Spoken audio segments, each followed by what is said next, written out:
سعودی عرب کے شہر خرچ کے رہائشی علاقے پر ڈرون حملے میں 2 افراد جان سے گئے، مرنے والوں میں بھارتی اور بنگلہ دیشی شہری شامل، 12 افراد زخمی۔ سعودی سول ڈیفنس نے تصدیق کر دی۔ ایران کے مشرق وسطی میں امریکی اہداف پر مسلسل حملے جاری، کویت میں عرف جان بیس نشانہ، 2 کویتی فوجی ہلاک، واٹر پلانٹ بھی متاثر۔ یو اے ای کا 16 بیلسٹک میزائل اور 117 ڈرونز کو تباہ کرنے کا دعویٰ۔ بحرین میں ہوٹل پر ڈرون سے حملہ، ایرانی فوج کا اردن میں امریکی فضائی اڈے کو نشانہ بنانے کا دعویٰ۔ عراق کے شہر اربیل میں امریکی فوجی اڈے پر حملہ، پاسداران انقلاب کی تل ابیب حیفا یروشلم پر میزائل اور ڈرونز کی بوچھاڑ، عمارتوں کو نقصان، 5 شہری زخمی۔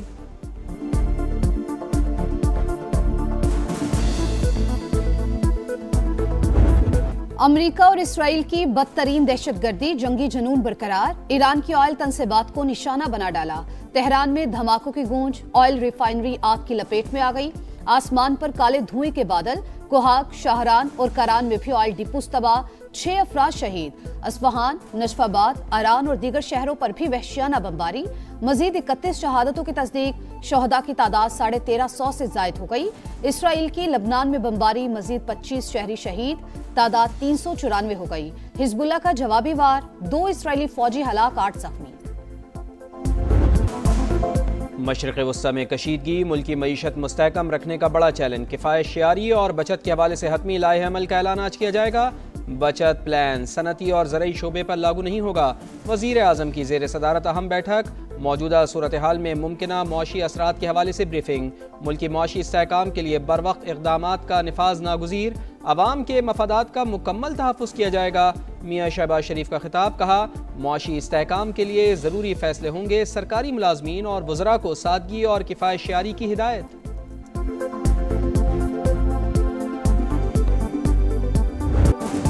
ایران کے نئے سپریم لیڈر پر اتفاق کر لیا گیا، باضابطہ اعلان مجلس خبرگان رہبری کی جانب سے ہوگا۔ عالم دین آیت اللہ احمد علم اللہ خدا کی تصدیق، مجلس خبرگان کے رکن میر باقری کے مطابق اراکین کی اکثریت نے نئے رہبر اعلیٰ کے حق میں ووٹ دیا۔ نیا ایرانی سپریم لیڈر ہماری منظوری کے بغیر زیادہ عرصہ نہیں چل سکے گا۔ نئے رہبر اعلیٰ کی بقا ہماری رضامندی سے مشروط ہوگی۔ ٹرمپ کی پھر دھمکی، کہا امریکہ نہیں چاہتا چند سال بعد ایران کو دوبارہ جوہری ہتھیار بنانے کا موقع ملے۔ تہران پورے مشرق وسطی پر کنٹرول حاصل کرنے کی منصوبہ بندی کر رہا تھا۔ ایران کے پاس موجود یورینیم ضبط کرنے کے لیے تمام آپشن زیر غور ہیں۔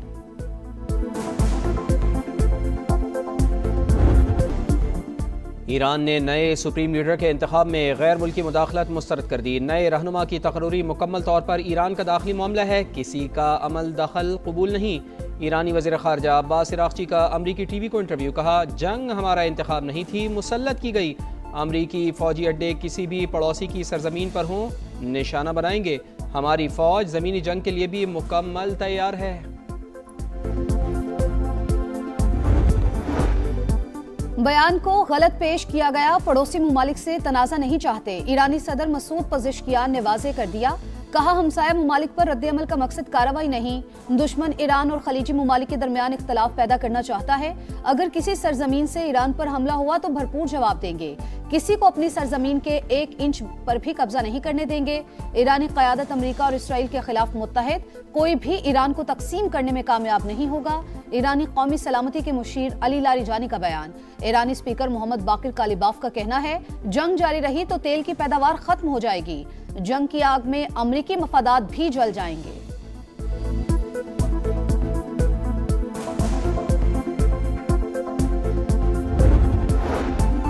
صدر مملکت اور وزیر اعظم کا امارات میں 2 پاکستانیوں کے جاں بحق ہونے پر اظہار افسوس، سوگوار خاندانوں سے ہمدردی کا اظہار۔ مشرق وسطی میں کشیدگی عالمی امن و استحکام کے لیے خطرہ، تنازعات کا حل سفارتکاری اور تحمل میں ہے۔ آصف علی زرداری کا عالمی برادری پر علاقائی کشیدگی کم کرانے پر زور، میاں شہباز شریف کی میتوں کی واپسی کے لیے ہر ممکن سہولیات فراہم کرنے کی ہدایت۔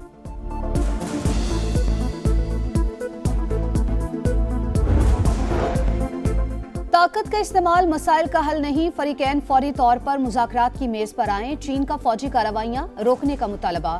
بڑی طاقتوں پر صورتحال میں تعمیری کردار ادا کرنے کے لیے زور۔ چینی وزیر خارجہ نے کہا ایران اور خلیجی ممالک کی خود مختاری کا احترام ضروری ہے۔ سوئس وزیر دفاع نے ایران پر امریکی حملوں کو عالمی قوانین کی خلاف ورزی قرار دے دیا۔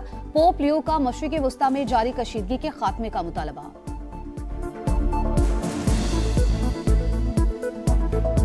آبنائے ہرمز کی مسلسل بندش سے عالمی معیشت پر دباؤ بڑھنے لگا. عالمی مارکیٹ میں خام تیل کی قیمتوں میں مسلسل اضافہ جاری. امریکی کروڈ آئل 12% اضافے کے بعد $90.89 فی بیرل میں فروخت. برطانوی تیل کے دام 8% بڑھ کر $92.69 ہو گئے. خطے میں فلائٹ آپریشن شدید متاثر. پاکستان سے مشرق وسطی کے لیے شیڈیول مزید 88 پروازیں اڑان نہ بھر سکیں. دنیا بھر سے مشرق وسطی کے لیے 8 روز میں 31,000 پروازیں منسوخ ہو چکی. وفاقی وزراء محمد اورنگزیب اور علی پرویز ملک کی پنجاب اور سندھ کے وزرائے اعلیٰ سے ملاقاتیں. پیٹرولیم مصنوعات کی سپلائی، ڈیمانڈ اور ذخائر پر بات چیت. طلب و رسد میں توازن کے لیے بچت پالیسی پر اتفاق. تنازع بڑھا تو خام تیل $120 فی بیرل تک جا سکتا ہے. وفاقی وزراء کی بریفنگ. مریم نواز کا زرعی استعمال کے لیے ڈیزل کی فراہمی یقینی بنانے کی ضرورت پر زور. مراد علی شاہ کا کہنا تھا توانائی کا ذمہ دارانہ استعمال اور عوامی تعاون ناگزیر ہے.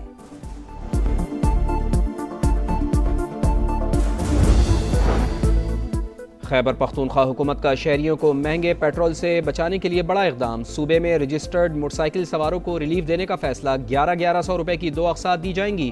ماہانہ 40 لیٹر پیٹرول پرانی قیمت پر ملے گا. سبسڈی پر 3.5 ارب روپے خرچ ہوں گے. وزیر اعلیٰ کے پی سہیل آفریدی کا BRT کا کرایہ بھی نہ بڑھانے کا اعلان.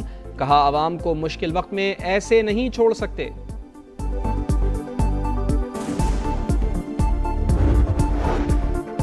بھارتی سپانسرڈ دہشت گردوں کو چن چن کر مارنے کا عزم. سیکیورٹی فورسز کا خیبر پختونخوا کے مختلف علاقوں میں خفیہ اطلاعات پر ایکشن. 5 مقامات پر آپریشنز کے دوران 13 خوارج انجام کو پہنچ گئے. ISPR کے مطابق باجوڑ میں 5، خیبر اور جنوبی وزیرستان میں بھی 5، بنو اور ڈیرہ اسماعیل خان میں 3 دہشت گرد مارے گئے. اسلحہ اور گولہ بارود برآمد. سرچ آپریشن جاری. صدر مملکت اور وزیر اعظم کا سیکیورٹی فورسز کو خراج تحسین. دہشت گردی کے مکمل خاتمے کا عزم.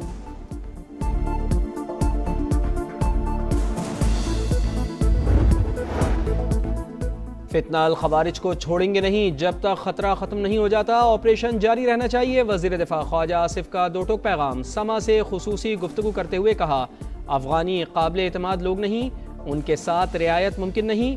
بھارت ہر اس صورتحال سے فائدہ اٹھانے کی کوشش کرے گا جس سے پاکستان کا نقصان ہو.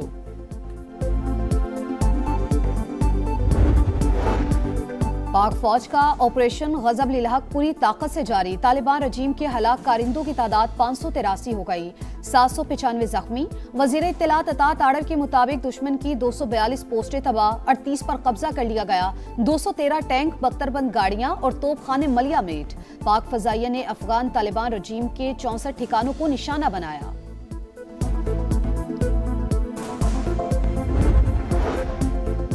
کراچی میں ہیوی ٹریفک وبال جان. مختلف حادثات میں 6 شہری جان سے گئے. میمن گوٹ کے قریب ڈمپر کی رکشے کو ٹکر، خاتون جاں بحق، 3 افراد زخمی.